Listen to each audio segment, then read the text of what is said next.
No assignment shall be applied to any medium or mode of exploitation of the work which did not exist or was not in commercial use when the assignment was made, unless it specifically refers to such medium or mode.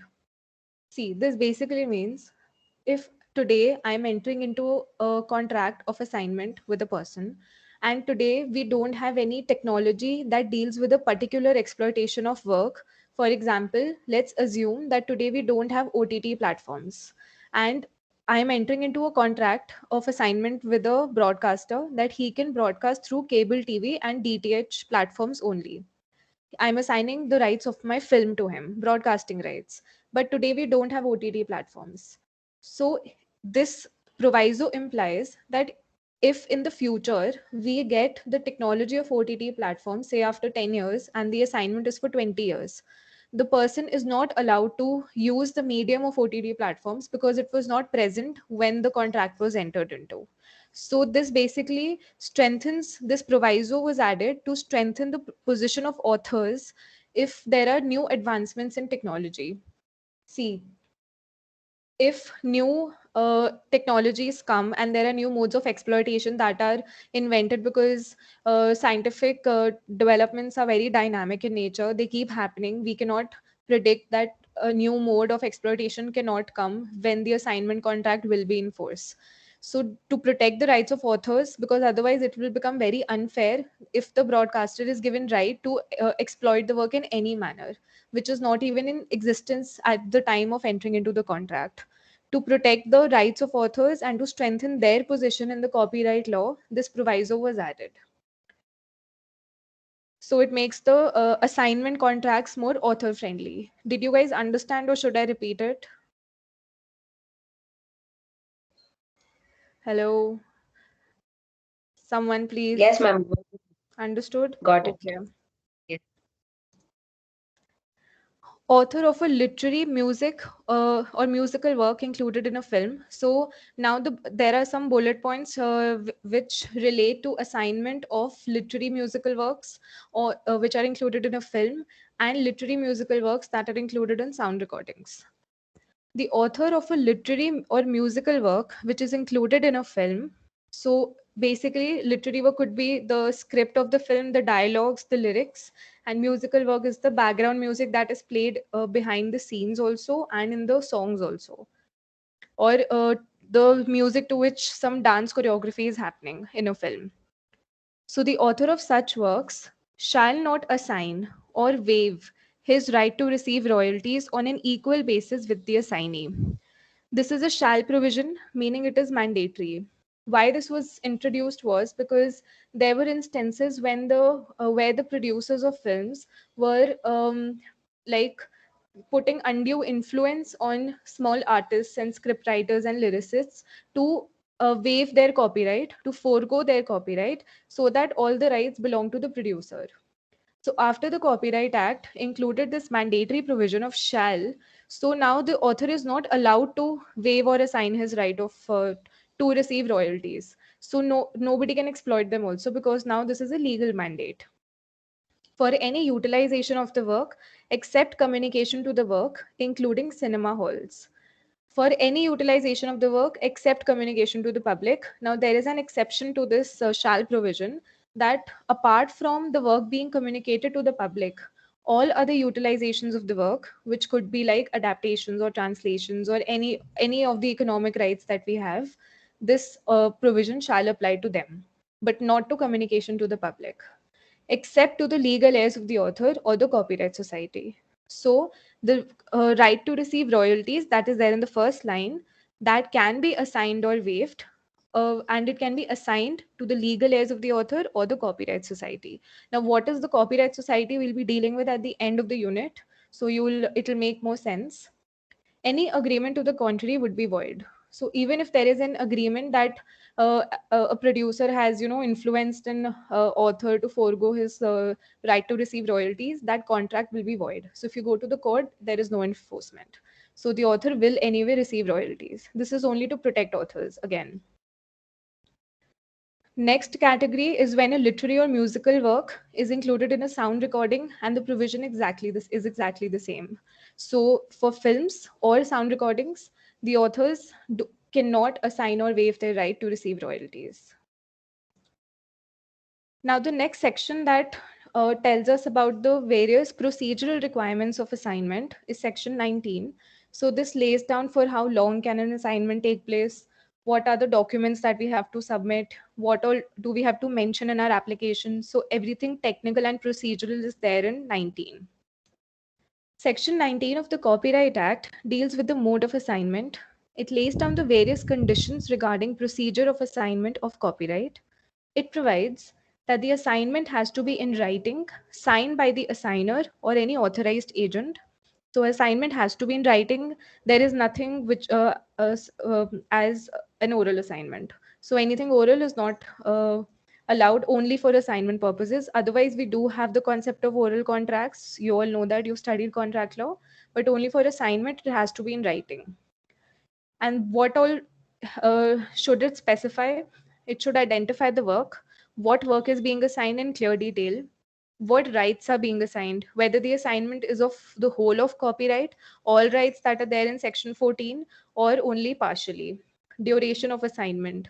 Is it in perpetuity, like for the whole term of copyright, a lifetime plus 60 years, or whatever the term is? Or is it for some particular period? What is the territorial extent of the assignment?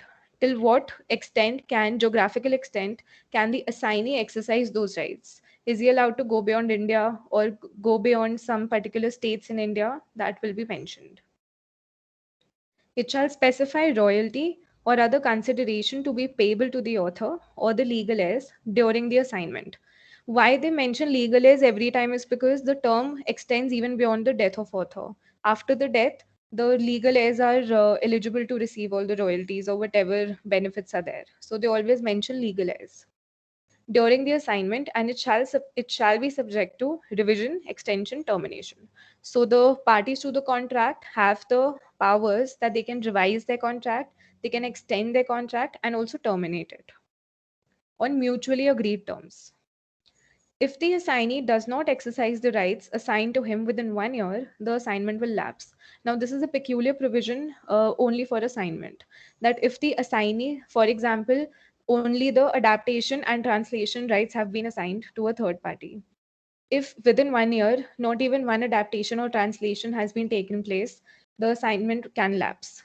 Can, nay, will lapse. If the time period of assignment is not mentioned, it will be presumed to be 5 years. This is very important. This has come in so many MCQs, in so many papers, that if there is no time period of assignment mentioned, is the assignment invalid, or will it be for how many years, etc. So there are MCQs, there are a lot of confusing options. So remember, if there is no time period mentioned in the contract, it will be assumed to be 5 years. It does not invalidate the assignment if not mentioning the time period. If territorial extent is not mentioned, it will be deemed to be within India. It is not extend, it should be T, extent. So if extent is not mentioned, it will be within India. These provisions will not apply to assignments made before the 1994 amendment. So this is also something which was mentioned at the end of the section. So this you should note. So 5 years is important, India is important, and that before 1994, any amendment that took place, these provisions will not apply. Basically, Section 19 will not apply. Is there any doubt till now in Section 19? Please ask me. We'll otherwise move forward. Why are you guys being so quiet today? Are you bored of copyright or what? Do you want to write? No, ma'am, this is fine. Okay. Sorry. Saregama India versus Suresh Jindal, it was held that the owner of copyright or the prospective owner of copyright in a future work may assign the copyright to any person, either wholly or partially, for the whole of copyright or a part thereof. And once the assignment is made, the assignee is treated as the owner of copyright. Because in assignment, ownership is transferred. If had it been a license, the person cannot be treated as the owner. He will be a mere licensee. National Publishing House versus Amit Sachdeva. The court examined the importance of a handwritten addition to an otherwise standard form of contract to find out whether the agreement was an assignment or a license. The agreement between the author and the publisher was a standard form of contract in which it was stated that the copyright would vest in the publisher. So there was an agreement entered between an author and a publisher that the copyright will be with the publisher. But the author made a handwritten addition to the contract stating that the copyright will vest in the author. So apart from the contract, he made a special handwritten note in the end that the copyright will vest in the author. Now, the question here will determine whether the agreement is a license or an assignment, because if the copyright is retained by the author, that means this is a mere license agreement because ownership is with the author. But if it is an assignment and the ownership is transferred, so then that handwritten note will not have any value. So this was the question before the court. The court examined Section 19 and held that although the terms of the contract appear to indicate that the publisher had the right for a period of 5 years, the handwritten inclusion added by the author shall also be given full application. So they rendered the handwritten addition valid, and they assigned or decided that the copyright will be retained by the author, meaning that the contract was a mere license agreement, it was not an assignment. Section 19A. Now, this case might not make sense that if there is a standard form of contract and somebody just writes something in hand, it should not be given that much importance. But in this case, it was. So we can't really question what the court held. Disputes regarding assignment of copyright is provided under Section 19A. Now, after this topic is over, just open your barracks and go through 18, 19, and 19A once. And if you don't understand something, you ask me later, like in the next class. So just after the class, go through it once. Any dispute which arises in relation to the assignment of copyright will be settled according to Section 19A of the Act. This section basically provides for revocation of assignment. When can an assignment be revoked? The appellate board may, on receipt of a complaint from the assigner, so the first party in the contract, when he complains, the appellate board may now take note of the fact that this is a may provision, not a shall provision. And after holding necessary inquiry, revoke the assignment if the assignee is not sufficiently exercising the rights conferred to him by such assignment, or such failure of exercise is not related to any act or omission of the assigner. So there is no fault of the first party and the assignee is not exercising the rights conferred to him. So the appellate board may, after holding inquiry and only on receipt of complaint, so suo motu actions are not allowed, they can revoke the assignment. Now, we also have a automatic provision that we read in Section 19, that if it is not the rights are not exercised within 1 year, the assignment will lapse. This is even after 1 year if it is not exercised, because anyway it will lapse if it happens before 1 year. This is if it exceeds that time period. In case of a dispute with respect to the assignment, the appellate board may pass a suitable order on receiving a complaint from the aggrieved party and after holding such inquiry as it considers necessary. Such an order can also be an order for recovery of royalty. So any order can be passed by the appellate board if there is any complaint. So this second point basically includes any kind of dispute that might arise between two parties to an assignment. It does not specify, like the first point, that it is only not being worked. So any kind of dispute, if the AB receives, they can pass any kind of order. So AB basically has the powers of a civil court here. They can like pass injunctions and whatever the aggrieved party has filed for. The appellate board shall not pass any order to revoke the assignment unless it is satisfied that the terms of assignment are harsh to the assigner, where the assigner is the author as well. Harsh to the assigner means that the terms of the contract are more in favor of the assignee. So if the terms are not if the both the parties are not put at an equal pedestal, and there are it is more favorable to one party, it means that, so unless the appellate board is satisfied that the contract does not favor one party, it will not pass an order for revocation.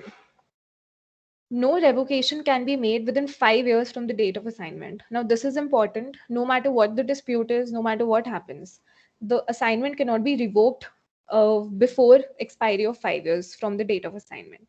So it can lapse within 1 year, but revocation is not possible. So any both parties have to both parties through the contract, they have to wait for 5 years to observe if the other party is going to use the work or exercise their rights. So this 5 year time period is allotted to them to exercise their rights. So it's not rushed basically. So before 5 years, no revocation can take place. Every complaint regarding assignment under this section shall be dealt with by the appellate board, and the appellate board shall try to pass an order within 6 months from the date of receipt of complaint. If there is any delay, the board will record the reasons thereof. There is one very important thing that you guys should remember. Uh, I have also, I think, told this before, but I'm just repeating it, that all the provisions in the Act deal or they mention the appellate board a multiple number of times.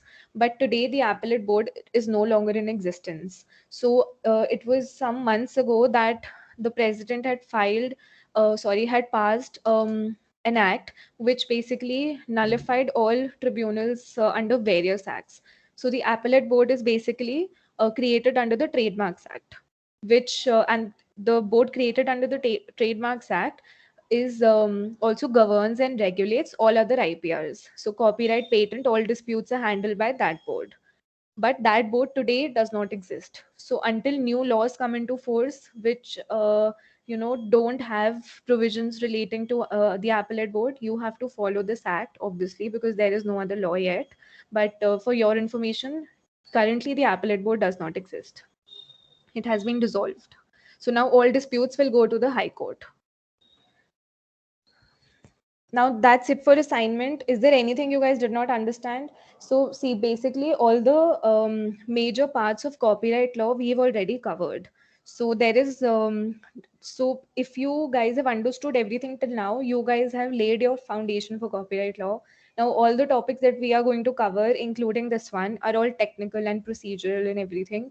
There is not much to understand. There is more to like memorize and retain. So if you guys are clear with subject matter of copyright, then you guys have understood copyright. So now we'll begin with the next topic, which is performers' rights and broadcasting rights.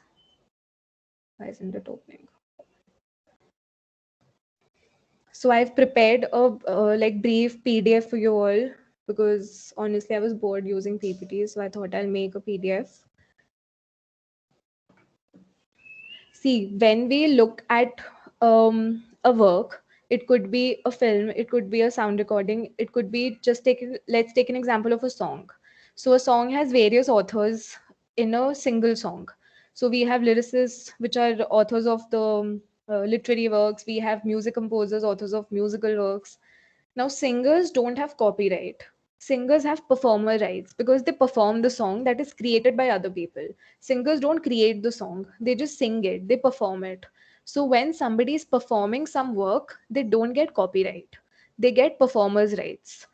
Performers' rights are called neighboring rights to copyright because they don't form part of the rights mentioned under Section 14 under meaning of copyright.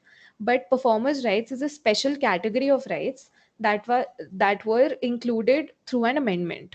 So when the act came into force, there was nothing which was called as performers' rights or neighboring rights. It was after an amendment that these were added, and they don't have any ownership of copyright. So they have a separate category of rights and separate set of rights, which we will discuss now. Similarly, another neighboring right is called broadcasting rights. So even the broadcasters don't have copyright as such on the work.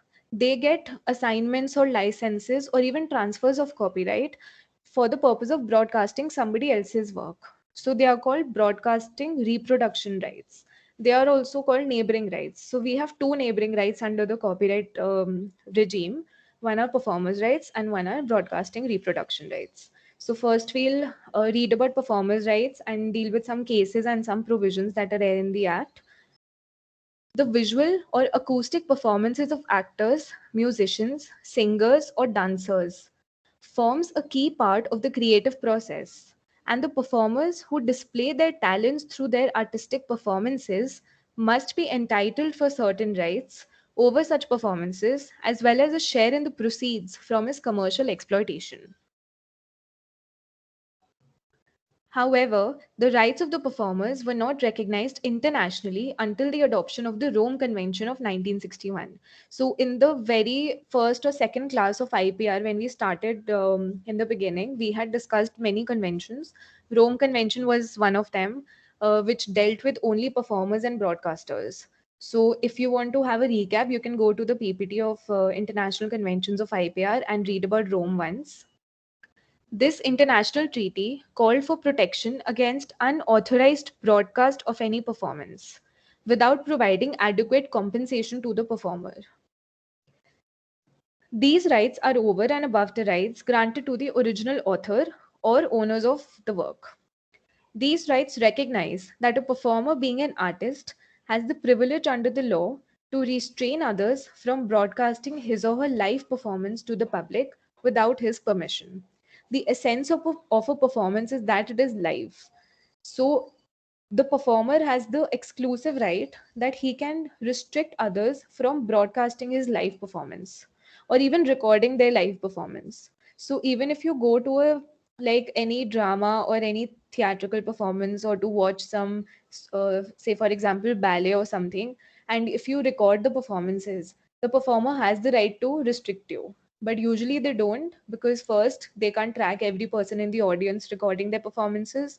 Secondly, as long as you're not commercializing it, it's all right. So if you make a recording in your phone and then you make copies of it and you sell those copies, there you are infringing their performer rights. Since they don't have any copyright, it is not an infringement of copyright but infringement of performer rights. When the copyright law was introduced during the British rule, there was no recognition given to performers' rights. When post independence, the Copyright Act 1957 was introduced, then also there was no mention of performers' rights. In the case of Fortune Films versus Devanand in 1979, the Bombay High Court held that performers' rights do not have any copyright as their rights are not recognized under the Copyright Act.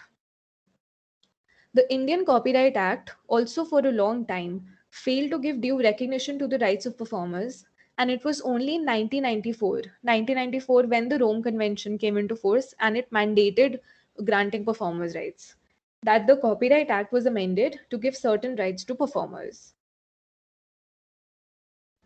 Now, Section 2QQ defines a performer. It includes an actor, singer, musician, dancer, acrobat, juggler, conjurer, snake charmer, a person delivering a lecture, or any other person who makes a performance. So they have given some examples and they have also said any other person, so it makes it inclusive. Now, a person had asked me a doubt, a student had asked me a doubt that when somebody else is writing the lecture or speech and somebody is delivering it, then who has the copyright? The author of the speech or the lecture who's writing is the author of copyright or owner of copyright. The person who is speaking or delivering the lecture is the performer of the speech. So that person has performer's rights. That person does not own copyright.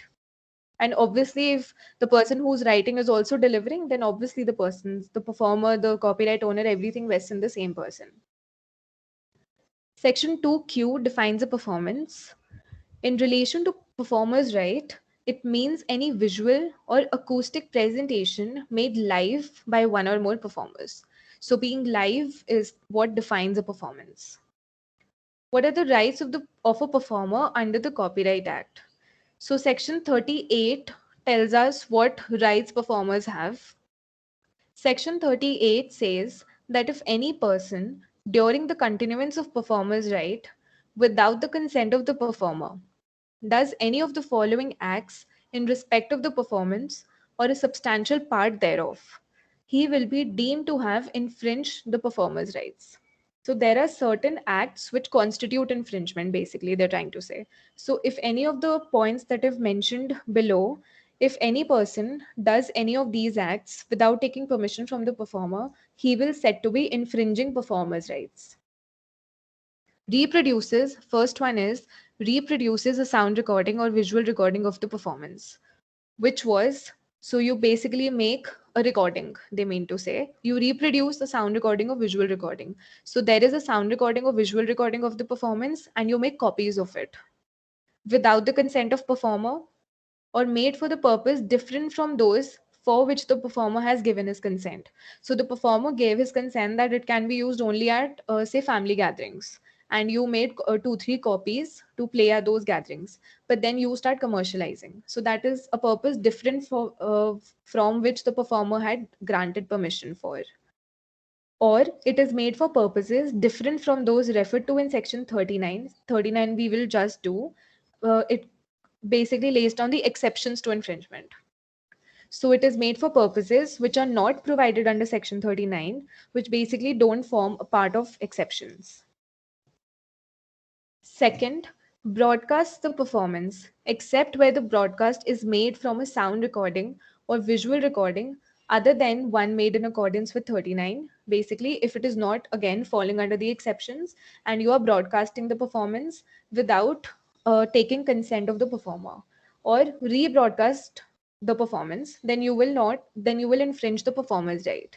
It basically is, you can stop somebody else from broadcasting your performance. So you have to give permission if you're performing in a public, before a public like audience. So you have to give consent or hire people to broadcast your performance. If somebody is broadcasting it without your consent, you can stop them. Third right is communicates the performance to the public otherwise than by broadcast, except where such communication is made from sound recording or a visual recording or a broadcast. See, except broadcast, because broadcasts are already covered in the previous provision. So they are saying if you communicate the performance to the public, otherwise than by broadcast, where such communication is made from sound recording or a visual recording or a broadcast. The performer can, in short, prevent any person uh, b- from communicating his performance to the public other than by broadcast. So there are also other ways. So everybody doesn't broadcast, right? So you can also record the performance and put it on Instagram, for example. You are communicating the performance to the public. So you are not allowed to do that without taking permission of the performer. So like if we go to watch something and we like put stories on Instagram of the performer, we are basically infringing performers' rights unknowingly. And these things are obviously difficult to track, so nobody files a complaint or something. But if someone wants to, they can file complaints. Section 38A of the Act lays down certain exclusive rights of performers. So, what are performers' rights? What set of rights are included under performers' rights? So, what rights are included under copyright? We did. Now, let's see what rights do performers have. They have the right to make a sound or a visual recording of their performance. He can give consent to other people to record the live performance. Without the consent of the performer, no other person can make use of that sound recording. But in case their performance is for the cinematograph film and the written agreement is made consenting the incorporation of his performance in such a film, then all the rights will therefore be enjoyed by the producer of such film, irrespective of whether the performer is a singer or actor. If you are creating a work only for a film, so if a singer is singing a song which is composed by the lyricist or the music composer for the purpose of the film only, it is not a separate song, not a separate album, then the performer will not have economic rights. The right that he can make a sound or visual recording of the song. Then the rights will belong to the producer of the film, only if it is recorded only for the film. But again, moral rights of performers will be there. So performers also have economic and moral rights. Moral rights will still be there even if they don't have the performer rights.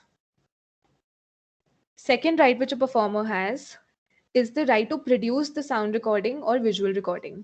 Basically, reproduction rights. They can make copies of their sound recordings or visual recordings.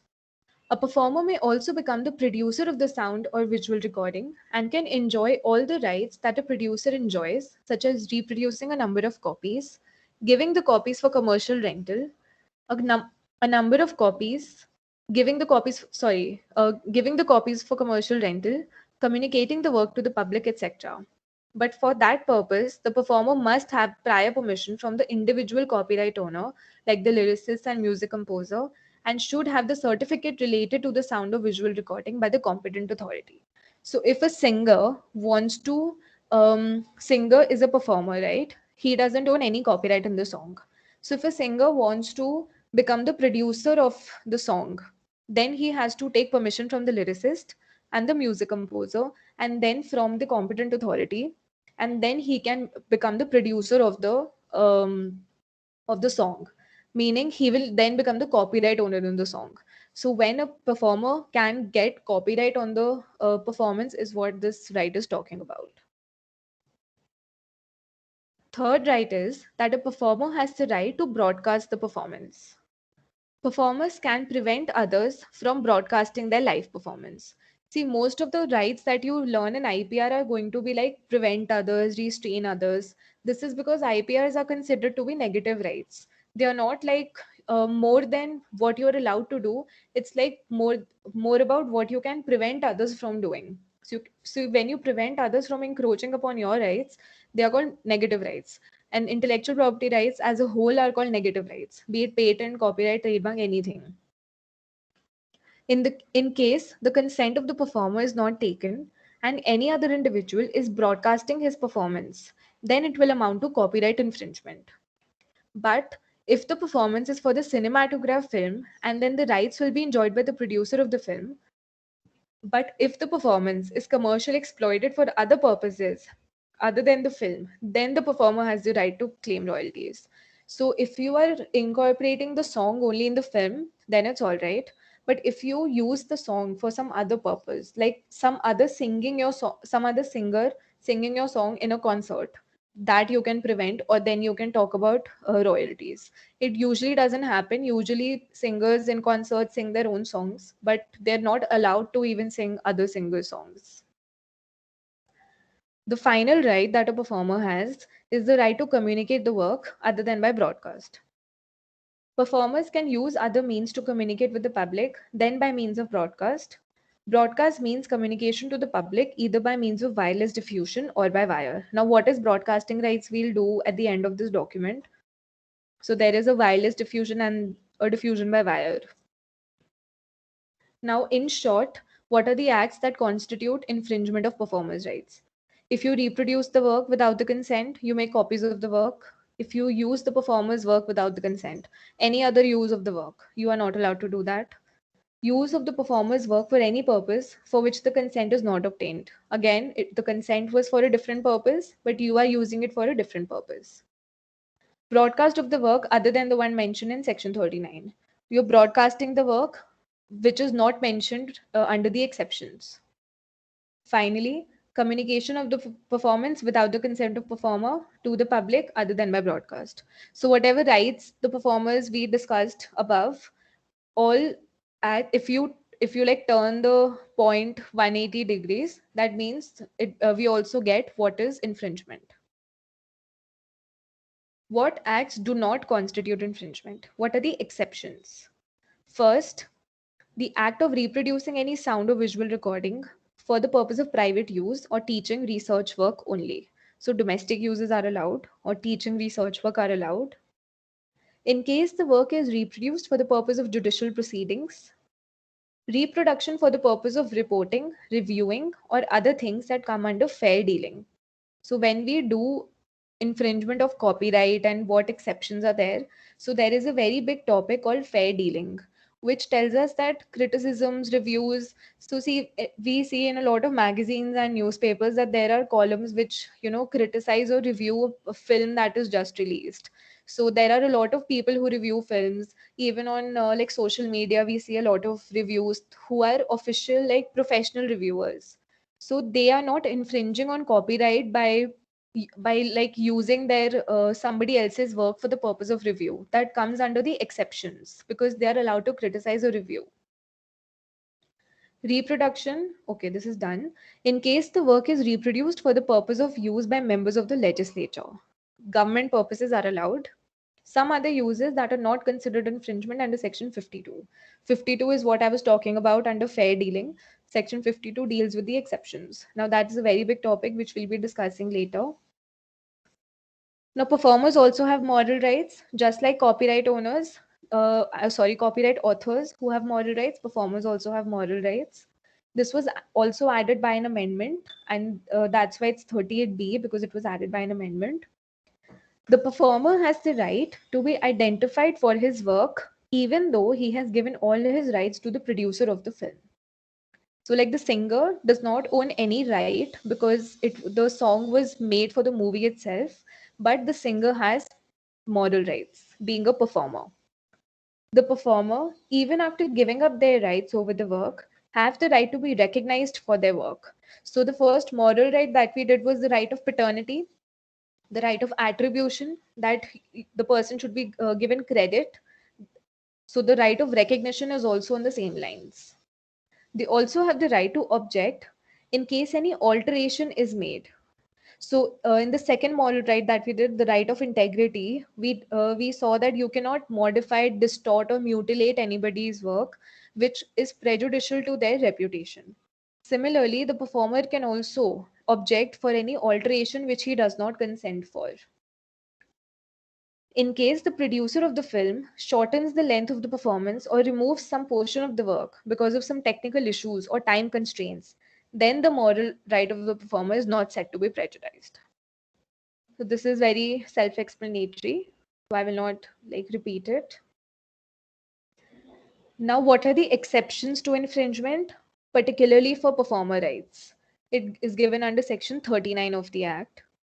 First exception is making sound or visual recording solely for the purpose of bona fide teaching research purpose. Excerpts of a performance are used consistent with fair dealing in reporting of current events, bona fide review, teaching or research. See, I had written all this in bullet points before just for better understanding. It was like a recap of whatever we did.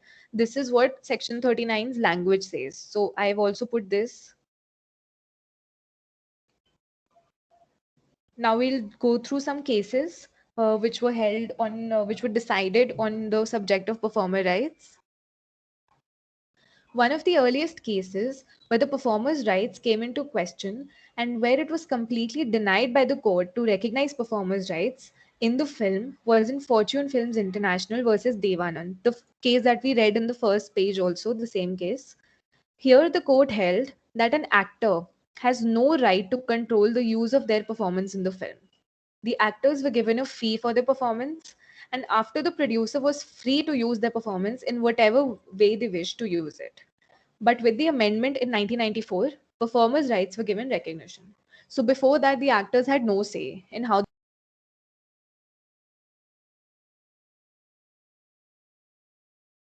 Ma'am, you're on mute.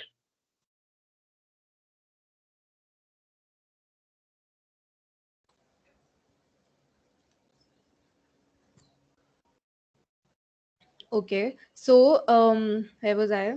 Yeah, so once the actor is paid the fee, then and whoever's muting me, you dare not do that again. So once the producer pays the fee to the actor has no say in what could happen to his performance. After 1994, the performers had more say in what role they played and how the performance is to be used, etc. In Super Cassette Industries versus Butler Cassette Industries, the Delhi High Court held that copyright and performers' rights are two different things. And in case the song is re-recorded, then the prior permission of the original singer is also required. So a copyright owner has the right to reproduce or re-record a song because they have the right of reproduction under Section 14. But performers' rights are also different. They are a different set of rights. So even the performer's consent is required if a song is being re-recorded. In Neha Bhasin versus Anand Raj Anand, the court addressed the issue that what will constitute the live performance. Here it held that whether the performance is recorded in the studio or in front of the audience, for the first instance, both will be called live performance. And if anyone uses such performance without the consent of the performer, then there is infringement. So songs are not recorded in public anyway, they are just performed in the public. But the song, when it is originally recorded for the film, it is done in studios. So it does not seize the person to like be the performer. They are still the performers because they are being recorded live. Other than the above mentioned decisions, there not have been much development in the fields of performance rights in India, but with the evolution of technology, one may expect in the future that new issues will arise testing the provisions of performance rights. Now you guys seem very tired, but there's only one page that is left on broadcasting rights. So I'll just quickly go through that. It's very easy. It's all technical. So we'll just read. What are the remedies available under against infringement? So these sections lay down the remedies. They have civil remedies like injunctions and damages, etc. You have criminal remedies. The infringer can be sentenced to 6 months or 3 years imprisonment and a fine of 50,000 to 2 lakhs or both. Then anti-pillar orders can be passed. Sometimes the court gives permission to the plaintiff on an application to enter into the defendant's place along with the attorney and inspect the relevant documents. So this is necessary because the defendant may remove the documents from his premises if he knows beforehand that the inspection is going to happen. So it is basically a surprise visit. So these three remedies are available under performer right infringements. Broadcast reproduction rights, we've understood broadcasting a lot of times. Every broadcasting organization has a special right under the act known as broadcast reproduction rights. These rights subsist for 25 years from the date on which the broadcast is made. This is important. The term of broadcasting rights is 25 years. Broadcasting means communication to the public by means of wireless diffusion, whether in any one or more forms of signs, sounds, visual images. Wireless diffusion is basically like we have broadcasting through Netflix by wire and includes a rebroadcast like cable TVs that we used to have, which were wired, that are called wired diffusions. The rights available, broadcaster has the right to rebroadcast. So if they have gotten the rights to broadcast a movie on Star Gold, so they also can rebroadcast for till 25 years, causing the broadcast to be heard or seen by the public on payment of charges. So Netflix, to view the content, you have to pay a subscription. Making sound visual recording of the broadcast, making reproductions, selling or hiring to the public. So they can also sublet the broadcasting rights. So Netflix can also sublet to some other OTT platform if they feel they can get more money out of it. Then they are also exempted private use research, reviewing, and acts under 52. They're also all accepted. Now, I think the today's class has been very boring, so I'm going to like quit talking and you guys can leave and relax. So I'll see you guys tomorrow. Thank you so much.